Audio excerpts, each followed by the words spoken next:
Let's talk about costumes in Genshin Impact. Everybody wants them in the game. They would provide absolutely nothing gameplay wise, but they still hold value to players. They would add uniqueness to your own personal gameplay experience, you could show them off to random people in co-op, or maybe you're just sick of gambling and want to straight up buy something. And the best part is, if you happen to not like them, you don't have to buy them and you're not missing out on anything. So, since I wholeheartedly believe it's only a matter of time until they are implemented, I've compiled a list of potential costume ideas that come from official material. My first source is the Genshin Impact manga, and I'm still salty they haven't made a new chapter in over a year.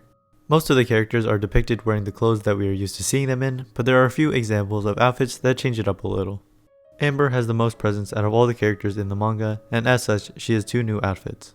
First is what she wore for the Ludi Harpassum celebration, including a white ribbon in her hair and a bandana around her neck. This mock-up by Coffee Will Be Here on the Genshin Impact subreddit is a really well made example of what it could look like in-game. The second outfit is from chapter 16, which still hasn't been officially translated to English yet. This one features Amber in a black undershirt with a short-sleeved jacket. I guess there's also this outfit that Amber wore as a child, but I'm not really counting that. Also in chapter 16, we see outfits for Jean and Lisa that resemble their normal looks, but are a bit more casual. Jean most noticeably has a jacket on compared to her usual cloak, while Lisa has a completely different dress on with a different hat. At first I thought the flower in the hat might be an artifact from the game, but I don't think it's a direct reference.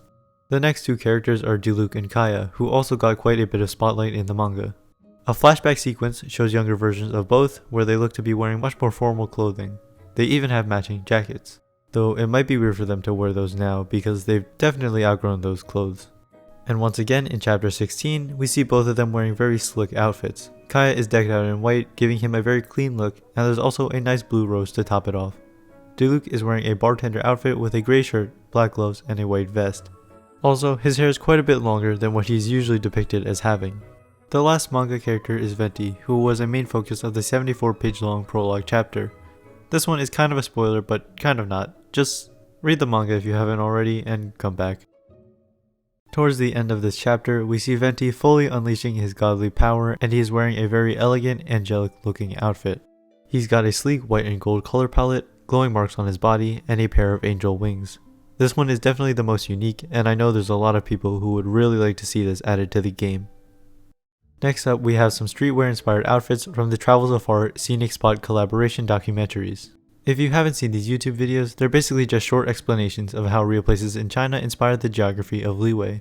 For promotion, they made drawings depicting Paimon, Aether, Lumine, and Zhengling in very modern looking clothing. Out of all of these, Aether's outfit resembles his original look the most, specifically with the colors and his scarf thingy. And here's another in-game edit, this time made by Arcsism. Although these clothes don't really fit into the fantasy vibe of Teyvat at all, costumes are typically considered non-canon, so I could still see this or something similar being added to the game. Speaking of collaborations, we recently got news that Genshin's first crossover to feature in-game content will be with Kentucky Fried Chicken. So the promotional material for this features Diluc and Noelle wearing outfits a little more suited for serving food. While I doubt these would ever become costumes, I do have to admit they are quite good looking designs. And the last, but definitely not least example of a character in a different costume comes from Xiao's animated story teaser, Yaksha's The Guardian Adepti. Xiao is wearing the same clothes today as he did in ancient times, but Zhongli on the other hand looks quite different. He has on a white hooded robe that has a hole for his ponytail. Also, it seems like he has no sleeves to cover his arms, which have neat Geo-esque designs on them. And he's got no shoes, like Toph. Last minute edit because I just remembered Venti's old friend who is really cool looking. Also, I figured I'd mention these arts which depict characters in holiday-inspired clothing. Even though these holidays don't exist in Teyvat, they could still be possible costumes if they're just non-canon. Alright, now that we've covered those, here's a little bit of discussion of how I think they're going to be implemented into the game. Of course, they're going to be in the cosmetics tab that is in the character menu. I also think it is really likely that there could be different rarities of costumes, taking notes from games like Honkai Impact 3rd and League of Legends. A higher rarity would mean a higher price tag, but you would also get more out of your purchase. The lowest rarity would be reserved for only recolors. I feel like these would be relatively easy to produce since you would only need to adjust the textures for the character's clothing. But at the same time, I could see them staying away from recolors just because each character's colors are so carefully selected, as we've seen with Xiao. The mid-tier costumes would be the ones that aren't too different from the base look, but would require adjustments to the 3D model.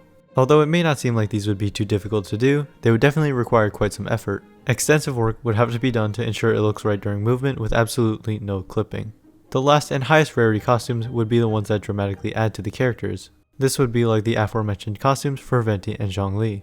To further justify the increased cost, they could add things like custom voice lines, new animations, or change the VFX of abilities. So that's all I've got on costumes. I would understand if they are not added for a while because new characters would probably have a wider appeal, but I'll stay hopeful. Let me know if you would buy any of these costumes, and as always, thank you for watching.